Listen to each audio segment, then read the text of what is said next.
Well, top of the morning, folks, and welcome back to the Real Estate Show. So glad you could join us today. Our special guest is the president-elect of Rogue Valley Association of Realtors, Mike Kerlinger, and he's also a John L. Scott agent here in Southern Oregon, one of my favorite agents to work with. Mike will be joining us in a quick minute. Before he comes on, let's take a second and look at our local statistics. Just a reminder, these are single family residential only.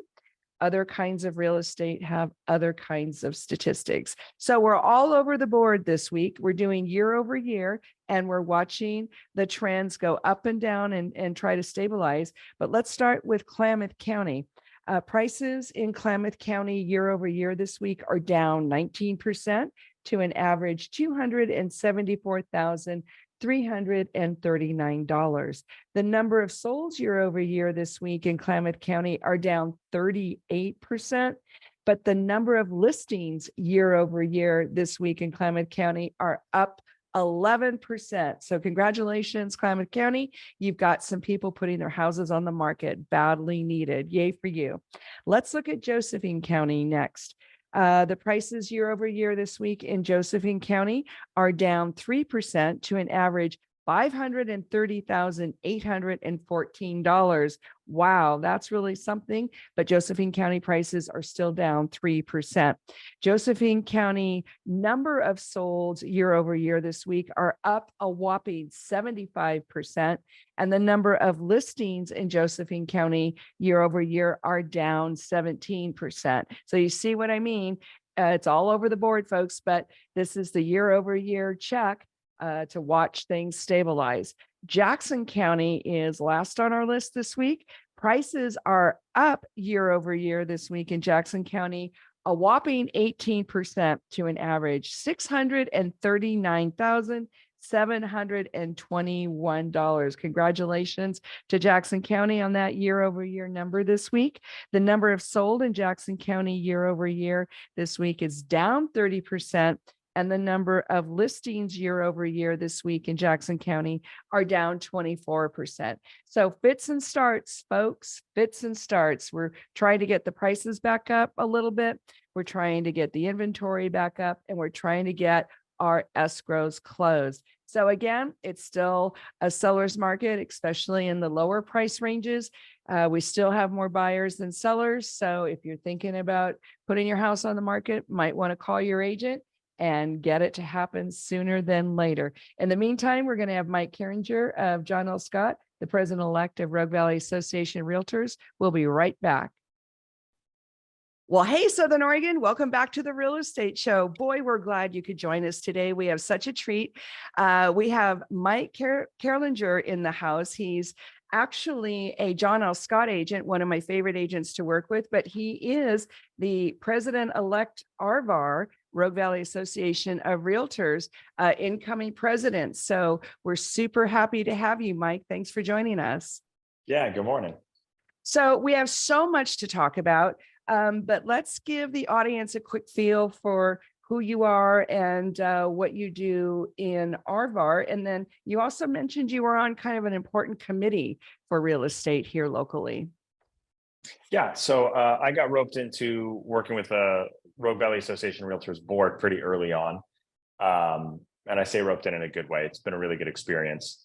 So I've had good people around me who have pushed me to attempt to excel and learn as much as I can and engage in the industry. So last year I was approached and someone asked me to run for president-elect. And I said yes, because I'm a yes man. That's awesome. So our structure is I spend a year as president-elect, and then in 2024, I'll be the RVAR president. And then following year will be a immediate past president, which just leaves me a position on the board. And it provides a nice little bit of longevity. So no one shows up for just 1 year, tries to mix things up, and then disappears and can't see a project through. Mm-hmm. So we help engage with the public. We help set policy for the Realtor Association and how our business and our clients are going to operate. So just to feather that out a little bit, Rogue Valley Association of Realtors has a mission and they do amazing work in the community. Can you just speak briefly to kind of what they do and who they are? Yeah, the focal point of our organization is to protect home ownership and to protect personal property rights. I really enjoy the dynamic of board level work. It's not quite as litigious, in my opinion, in this industry as it can be in others, because more often than not, the goals of our board and of our members are the same as the goals of our clients. We're not often put in a position where we have to butt heads with that. We all want people to be able to own homes. We all want people to have personal property rights that allow them to enjoy living there. So I like it. It's a good way to engage with the industry, but also to try to engage with the public and attempt to help them understand the process of why we do this job and how it looks, and hopefully the benefits of home ownership after we get a chance to talk with them. Mm-hmm. And speaking of which, on the home ownership side, we do have agent fluctuation, kind of levels of how many agents we have in Southern Oregon at any given time. How is that going? Are we still getting new people coming into the business? We are actually. We have about 1,300 and change right now, might be up to about 1,350. And it has, new membership has come down a little bit this year, but not as much as might have been expected with the way the market's been going. So we're still pretty strong. Oh, that's really good. That's really good. And new agents come into RVAR and they get a certain amount of orientation, some classes That's a available, great education. question. Yes. What's that like? We completely mixed up our onboarding this year, and we went from a 4 or 5 hour long fire hose of information that frankly was not that engaging to an onboarding class where we'll have a couple of board members actually there to have a much more conversational interaction with the new agents. The focal point of that is to discuss ethics and professionalism, in the industry. But then that also leads to a drip campaign. So they're learning fair housing, they're learning ethics, they're learning how to engage with other agents and how to represent their clients. But it's not just throwing an overwhelming amount of information at them. And we've gotten really good feedback that this conversational dynamic has been so much more engaging for the new agents. Well, that's awesome, because ongoing education is important in a lot of industries, but I think our local Rogue Valley Association Realtor does an amazing job of keeping the agents up to speed on what's happening legally and market-wise. I had no idea how high of a level RVAR was operating at until I got involved on the board. When we go to conferences nationally, people are looking to us and asking our advice on how we're doing it. Wow. And we're kind of a small demographic, aren't we? Yeah. We're a small, I can't remember if we jumped up into the medium-sized board. I think we're still considered a small organization. But the level that it executes at is just really high. And that's a testament to the staff we have at RVAR and SOMLS, but also the agents who've been involved and set the precedent up to now. Well, it's something to definitely be proud of. So speaking of the national level, there's a lot of conversation with buyers and sellers about what's going on the national level. What are you hearing from people? Market-wise or legislatively? Well, let's go to market for a minute. Okay. The world's falling apart. We're all doomed. No. If you spend too much time on Facebook, that's probably what you think. I will go to my grave reminding people that headlines are intended to catch your attention and disrupt your patterns. That's what they do. They're not actually providing you a whole lot of information, because if I write a headline that says the housing market is fairly stable and we think it'll stay the same, we're all going to die. The reality is it's not. How do I say it? I'm very sensitive to how volatile the last year has been. Okay. The last year and a half. There's a lot of people saying, well, 7% interest rates aren't that bad. In the 80s, we had 14, 18% interest rates. And that's true. The caveat is we're coming off of 11% inflation. That number might be a little higher than it actually came out as well as 16 to 20% home price appreciation and 7% interest. And all those Mhm. things combined are what's making it a difficult time. Um, but the idea of the market crashing or the industry coming to an end, there's just not evidence to support that. It's exciting to say that, I guess, depending on who you're talking to, but the data doesn't support that. We're seeing we saw a dip in pricing earlier this year. It's already leveling off, especially here locally. Yeah. Interest rates, the hard part was interest rates doubled in 6 months. Yeah. 7% is not that high, but we've never doubled in such a short period of time.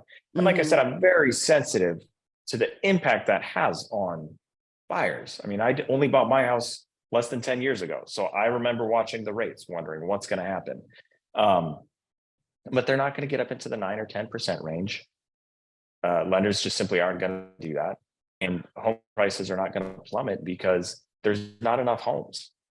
I don't care if interest rates go up to 14% again. People still need a place to live. And we don't have enough homes to sell to the people who need them. And that's a very interesting dynamic of this market. Is I'm old enough, I remember what happened in the 70s, 80s, and 90s, even though I was not old enough to buy a house per se, Yeah. but I remember watching all that and listening to the neighbors and my parents, and it was a completely different economic situation with very high unemployment back then. And now we don't have the unemployment situation. So that is a dynamic that changed, but the extreme pace of that interest rate increase was a lot for the market to absorb, but it seems to have happened somewhat successfully, although bloody. Doesn't it seem like the market has just kind of shoved it down their throats and marched on? A little bit. I mean, home listings are down, pending sales are down, closed sales are down year over year.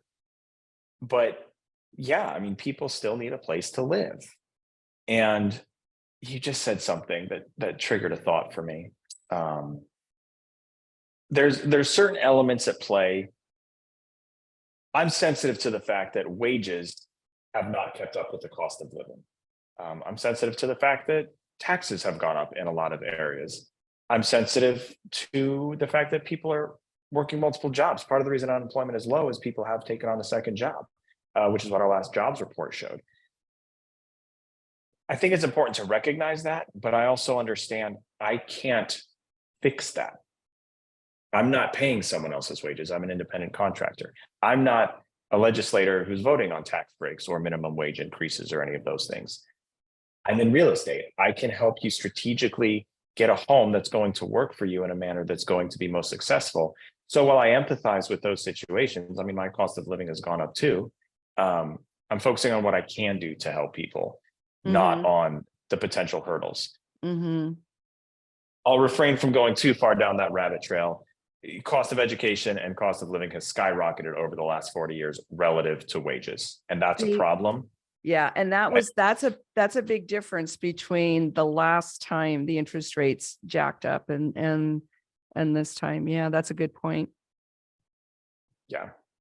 So I get it. I'm not telling people, oh, everything's fine. We're happy and cheery. I understand the struggles, but the reality is I can't fix those myself. But on top of that, those are tangential to our industry and are not going to be factors that cause the market to crash. Yeah. Yeah. And it's the thing I'm noticing with buyers and sellers, especially if they have some remembrance of the 08, 09, depending on when your neighborhood went down, that huge housing crisis we had a while back. It feels similar to them. And that's what's scary is it has that same sense of that sluggishness. And I think that's what scares people is it feels a little bit familiar. Which is fair. I mean, to say that the market is just amazing and healthy and never been better, obviously we know that's not true. There's struggles in the market. There's not adjustable rate mortgages that people had. There's not stated income loans that people had. There's not as many second homes as people had. Leading into the crash as a nation, we'd borrowed over $800 billion in equity against homes, and we're less than a quarter of that number now. And we had 11 months of inventory, and now we have one. So I understand if you just look at the surface, oh man, the market's slow. Oh, homes aren't selling. Oh, the crash is about to come. It's just a false parallel because all the other data is so far different from the last crash. And I think the hard part is, especially for younger people, your young Gen X, your millennials, your Gen Z, we've lived through the 08 crash and now the pandemic market. And those realistically are once, maybe twice in a lifetime circumstances. So now people have this strange expectation of every 10 years, the market's going to completely implode. Yeah, that's right. And we lived through some crazy experiences, but those are not likely to repeat. Yeah. And if they do, again, we would at least have, I would think, some warning because of the economic conditions. Folks, we're talking to Mike Killinger, one of my favorite agents at John L. Scott, but he's also the president-elect of the Rogue Valley Association of Realtors, and he's also on some really important committees for real estate here locally. We do have to take a quick break. We're going to be right back with Mike as soon as we say thank you to John L. Scott, Ashland and Medford, our local Rogue Valley Association of Realtors, and Guy Giles of Mutual Mortgage. Do not touch that dial. We'll be right back.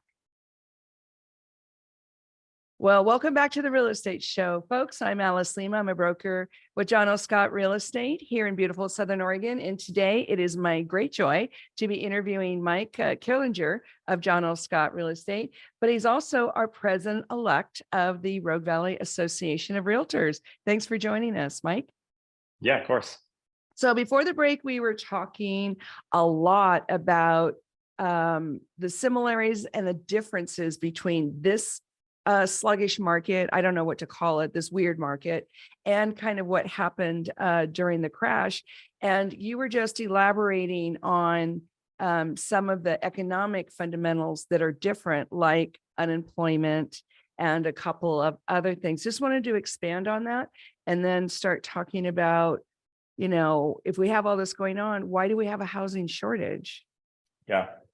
Well, a couple of key factors that are very different from 08 to now. In 2008, there was much looser lending standards. Anyone who's been paying attention has probably heard that before, but people were getting adjustable rate mortgages without understanding them. They weren't understanding closing costs. They were getting stated income loans. It was a much less stable lending environment. By now, we should all know that is largely what led to the crash. Other differences, though, is the amount of equity people had borrowed against their home. So when you leverage your home and you owe as much or more as the home is worth, that leads to people walking away. This stat is dated. This is from sometime late last year, but the average homeowner, I think, had $70,000 in equity in their home. And now they have more. Exactly. So even if people get into dire straits, if your house is worth $300,000 and you owe $350,000, you're going to walk away from that house and you're going to take the hit to your credit and you're going to start to rebuild. But if you flip that, if you owe 300 and the house is worth 350 and you're not going to get foreclosed on, you're going to sell your house and you're going to pay it off and you're going to walk away with $10, $20, $30,000 in your pocket. Now, if the market does start to dip, so now you have to sell your house for $330,000. Bummer, you're going to walk away with $10,000 instead of $30,000. That's so You're funny. still not going to let your house get foreclosed on. So this flood of foreclosures that people are predicting, there's no data to support that. And then the other key factor is a balanced market is considered 6 months of inventory. Right. Good point. Leading into 2008, we had, I think, 11 months in most markets. So we had an excess of inventory. Supply and demand was way out of whack, but people were still getting into bidding wars. They were being told they had to. Everyone should buy a house. Hey, not in here right now, hon. Sorry, I had a visitor. There was a rush to buy houses. So you have 5 people offering on one house, even though there's 4 more houses down the street to choose from. We're opposite today. I actually just got these new stats. I'm going to pull this up real quick while we're chatting. Well, and I think one of the interesting points you just made while you're bringing those up is really watching the foreclosure rate is super important, because that will calm a lot of the nervousness that people experience, because we are nowhere near a normal, healthy foreclosure rate. Foreclosures are supposed to be, right, a pipeline into the market. I think just earlier this year, started to reach the same foreclosure rate that we had prior to the pandemic. Now, I would like to just erase the last 3 years from real estate history because the pandemic was such a weird market, but we can't. So ignoring No, wasn't those that wild? tumultuous years we just had, our rates of foreclosure are what they were back in 2018, 19. Yeah, but the Normal, healthy, boring normal- market. right? See, that's the part, is there is a natural percentage of foreclosures, and the market depends on that. And without it, it kind of makes the market suffer a little bit. Right. But people, the reason home prices plummeted and so many people entered the market 2008 and following was a flood of foreclosures because people were underwater in their homes. All at When the you same have- time. Right now, so here we go. 0 to 250,000, Jackson County has 2 months of inventory. 250 to 350, 1.8. 350 to 5, 1.8. 500 to 700, 3.1. 750 and above, we start to see the market soften a little bit. So we have a shortage of inventory. Even if we got flooded with foreclosures, which is not going to happen because people have equity in their home, we would still be in a seller's market. So Yeah, but that's very counter to what people are hearing on the big platforms, social media, and the news, isn't it? well, and again, like I said in the previous segment, there are some reliable news sources. Yes, I'm not going to say that all media or news is bad, but if you and I are having a conversation and I say, hey, Alice, I know the market's been kind of wonky this last year. I know it's a little bit nerve-wracking, but here's the numbers. Here's why it might make sense for you to buy or sell now, or under your personal circumstances, maybe wait. I don't tell everybody, oh, buy a house. Let's talk about it. Mm-hmm. But if I write a headline that says the market has been a little volatile, but is fairly stable. And if you are considering buying a house, now might be a good time. Mm-hmm. Not very exciting. That's not attention grabbing. That's Not as not dramatic. going to scare you into reading it. You're going to think, oh, okay, cool. The market's okay. That's The like me market's saying, okay. hey, Alice, your car's running, it's running pretty well. Uh-huh. You go, oh, It's thank like you. getting a good dental checkup, huh? No cavities. Yeah. No one's going to click on a headline that says your car will probably continue running fine. If I write a headline that says your brakes are about to catch on fire, now there's going to be some urgency. So Uh-huh. most of what you're going to read is trying to cause urgency, because the reality is they need you to click on their link to make money. Yep. Yep. So do your buyers understand that they are still going to have to arm wrestle a little bit? What's the perception from the buyer pool, do you think, right now? A lot of people in my initial conversations think they may have a lot more leverage than they do, or that they can lowball. The reality is, now some sellers haven't come to terms with the fact that they're not getting 20% appreciation this year. Some people are still overpricing, and those homes do wind up selling for less than list price. A well-priced home is still going to sell relatively quickly, because again, there's just not many options to choose from. Yeah. And people still need a place to live. If you go back and check the stats over a couple decades, that 30-day window is actually really pronounced. And what I mean by the 30-day window, and John Lennox Scott, the owner of Us, talks about a lot, is getting your house sold in the first 30 days. And it's not actually a function of a fast market. There's actual some normalcy to that if you price it right and it's ready to rock and roll. I just thought that was fascinating, that 30 days, you should sell your house in 30 days, and that's okay. I had to remind myself, the last few years were so crazy. As we came out of that, I would have a listing on market for a week with no offers. And I thought, oh my gosh, what's wrong? What did I do? This is crazy. And I had to remind myself, no, wait, before this pandemic market, whatever we want to call it, I didn't even have a conversation about whether we needed to do anything to pricing or marketing until 3.5 weeks in. That was normal. At 30 days, if you haven't had some good activity, you may need to revisit something, repairs, credits, pricing, marketing. We were conditioned for so long, for 2 or 3 years, that it had to go right now. And that's not normal. Again, it's the crash and the pandemic were more than likely once in a lifetime circumstances for everyone. But they were two We need to extremes, stop comparing them. Yes. right? Like after each other, and our heads are spinning. But yeah, so how do you explain this to, let's talk about sellers now. How do you explain all this to sellers? Data. Yeah. I understand the emotion. I understand the headlines. But if you just look at statistics, like you said, 30 days on market historically is fine. 6 months of inventory. Personally, I actually think for a balanced market, a little less than 6 should be considered balanced these days, because consumers have so much more access to information. Because of the You don't need to go get a book and flip through the book. the new I forgot listings. about the book. Right. You can go look at any listing you could possibly want to see by yourself online. In the middle of the night. 8% of, and then text me about it at 11:30. 98% of consumers see their house online for the first time. Sorry, that's a bit of a tangent. So I think a little bit less than 6 months is reasonable. 95% sale price to list price is historically where our market rides. So when someone's concerned that they're only getting an offer for 98%, I'm like, that's a good offer. Historically, that's great. Yeah. It's just a matter of putting things in the right perspective.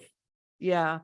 Yeah. And trying to help people understand the data. I'm so happy to hear you say that, because data doesn't lie. So, but it's tough, and then do you find that the perception in the market of both buyers and sellers is a little bit old? Like they're not really in the real time moment, and which is a function of the digitalization of real estate. Yes. And so they've got these older ideas. How do you talk to them about, that was then, but this is now kind of thing? I think, again, it has a lot to do with data. I like to get a little hyperbolic when trying to help people understand what we need to look at. So in 2021, I think the average listing was getting 8 offers and was going for, in Jackson County, actually 100. At one point in time, the average sale price to list price was 101%. Wow. I mean, that's crazy. Those numbers, that was prior to inflation. It was prior to $2 trillion getting pumped into the economy. It was prior to interest rates doubling. So again, to be hyperbolic, I don't care about the numbers from 2021 any more than I care about the numbers from 1981.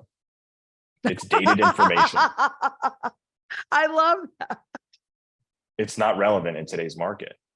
And gently, no matter how much we want something to be true, the data from today's market is what it is. If someone feels their house is worth $400,000 and you look at it and you think we thought it should have been, and it's on the market for 2 months with no offers and no price reductions, I'm sorry, it's not worth $400,000. Yeah, the market speaks loudly that way. Through its silence. Folks, we're talking to Mike Kerlinger from John L. Scott Real Estate. He's our incoming president-elect of Rogue Valley Association of Realtors, and just a really knowledgeable, fun person. We're so glad you could be on the show, Mike. Yeah, thank you. Thank you for having me again. Yep, we've got one more segment to go. We've got to take a quick break and then we're going to wrap it up with Mike Killinger of John L. Scott Real Estate. Do not touch that dial. We got more great information coming in just a moment. Well, welcome back, folks, to the Real Estate Show. We're talking to Mike Killinger of John L. Scott Real Estate and also the president-elect of Rogue Valley Association of Realtors. Just a quick note before we jump back in talking to Mike, this broadcast will be repeated tomorrow, Sunday at 6 p.m. on this very same station, KCMX FM 99.5. So Mike, gosh, we're covering a lot of territory today and it's really fun. We were talking a little bit about market perceptions from buyers and sellers. What have you got to say about the buyer's dynamic? So I will start with the caveat of things can change quite quickly, as we have seen. I'm so sick of talking about COVID. However, that obviously disrupted a lot. So take this with a grain of salt, because if the world goes haywire, predictions can change. That being said, I have had multiple conversations lately with people who are waiting for the market to crash before they buy their next house. Oh, so those They've are been saying that buyers. since, yes, they've been saying it since 2017. It has not gone well.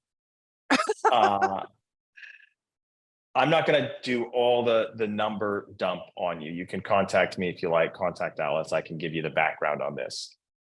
But if you run the numbers and you purchase a house for $400,000 at a 7% interest rate, which is what we're looking at right now. I don't have my whole calculator right in front of me, so I might not have these numbers perfectly. I believe 400,000 at 7%, your monthly payment is $31.95 a month. Yeah, which I Now- think is high for Southern Oregonians. Oh yeah, no, it's fine. I'm sensitive to that. I'm not going to argue whether or not that's a reasonable mortgage. I'm just looking at numbers. That takes into account certain credit scores, private mortgage insurance, insurance costs. That being said, using those same variables, when interest rates go down, and we do think they're going to go down, there will be a lot of people who jump back into the market. There are people who can't purchase at 7%. It's fine. They're going to get down to, I think I went only down to 6%, maybe 5.5. I think 5.5 is a little optimistic. But if we get down to 5%, there's going to be a lot more competition. Competition leads to higher home prices. So that same house that might be 400 today, give it 2 years. If that creeps up to 450 and you're purchasing at 5.5% interest rate using the exact same numbers for private mortgage insurance, homeowners insurance, and taxes, your monthly payment on that is $31.59. And you didn't get to collect the appreciation. And you didn't have a home. You could save $30 or $40 a month Mhm. by waiting another year or two. The flip side of that is after you buy the house, your interest rate can change. You can refinance that interest rate. You can never change how much you bought the house for. That's how much you paid for it. Mhm. So buy a house for 400,000, you're getting the house for cheaper. Pay 7% interest, refinance to 5.5. And then your monthly payments will actually go down because you have a lower starting loan to value. Yeah, and that doesn't Don't even buy it include- for $450. Yeah, and fight over it because there's that stress element when you're in what we call a seller's market. So when people say a hot market, they're really talking about a seller's market. And if you're in a full-on seller's market, it's not only you're going to pay more, you're going to have to pay over appraised price. So that's stressful and it costs you more, and that's cash. You can't finance that difference. And I'm just really big on making decisions for the right reasons. If now is not the right time for someone to buy a home, family dynamics, school dynamics, job dynamics, I get that. I would never pressure someone into buying a house when they're not ready. There are very good reasons to not buy a house. If your reason to not buy a house is that you're waiting for it to crash or waiting for rates to come down, you and a million other people are doing that same thing, and it's not going to play out the way you expect. So do you think that's partly why people are not do you think the sellers have that idea too, that they're waiting for something to happen? Why aren't people putting their house on the market? It's a self-fulfilling prophecy. It's circular. there's not a lot on the market. And the people who would sell their house need something else to buy. So they're not going to list their house because there's nothing they can buy. So now their house isn't on the market. So sellers aren't selling because other sellers aren't selling. Mm. It's very So circular. Now, people with the interest rates, I do understand that. A lot of people have a historically low interest rate, and it does make it hard to sell when you have a 3% rate and sign at a 7% rate. I do understand that. But a lot of it is also just self-fulfilling. Sellers may be disappointed when more inventory does come on and they decide they do want to move, but they find they're facing the same competition on their purchase as the buyers who have also been waiting. So I'm really liking the market right now for sellers, because if they have one of those low interest rates, then that tells me they probably have a bucket of equity, and a much bigger down payment in a 7% interest rate environment actually pencils really well if you run the numbers. Yep. If you bought your house and you got to take advantage of the appreciation over the last 3 or 4 years, and again, we can have a philosophical discussion about whether or not that's right. I'm not going to do that right now. That's why we tell people to buy homes and stay in them and build up the equity so you can step into a new investment. You can step into a new home for your new phase of life. So yeah, if you built up, people who put down $6,000 to buy their house because they bought their house a decade ago, it was $200,000, they did 3% down. Yep. They can put down $150,000 on their next house. So it's still logical. Yeah. Not Well, I for really everybody. like that you're Again, I'm data-driven. not one of those. No, I'm not all sunshine and rainbows. Everything's happy. You should always buy homes. Some people should not buy a house right now. That's fine. But again, it's not nearly as dire as it's been presented. Mm-hmm. Well, and also every time people buy houses, they always worry that it's like, they always have that anxiety. Am I doing the right thing at the right time? And Yes. you know, we look back 10 years ago, like when you bought your house, we still worry, is it going to appraise? We still worry, should I wait? Should we jump? It's like that never changes. Every time you buy something, it's the same thought process. It's always an investment. Spending that amount of money always has a little bit of liability with it. If anyone tells you differently, they're lying. Good for you. We make the best decisions we can with the information we have available at the time. Yep. Well, and speaking of time, we just have a quick minute left. And because you're the incoming president-elect of Rogue Valley Association of Realtors and an active agent, I just think that is a great, great combination. What kind of committees and what kind of work are you going to be doing here? Let's talk about that with the minute we have left. Oh, I love it. So I'm involved in our Government Affairs Committee and the Realtors Political Action Committee. Don't throw stones at me. Realtors Political Action Committee has, same as our association, we protect home ownership and private property rights. Historically, on a national and local level, Political Action Committee has supported 51% Republican and 49% Democratic candidates. It is not about party. It is about protecting the rights of people in our community. That's amazing. And sorry to cut you off, Mike, we're going to have you back. Mike Herringer, John L. Scott, what's your number real quick? 541-621-7111. You can call me, you can text me.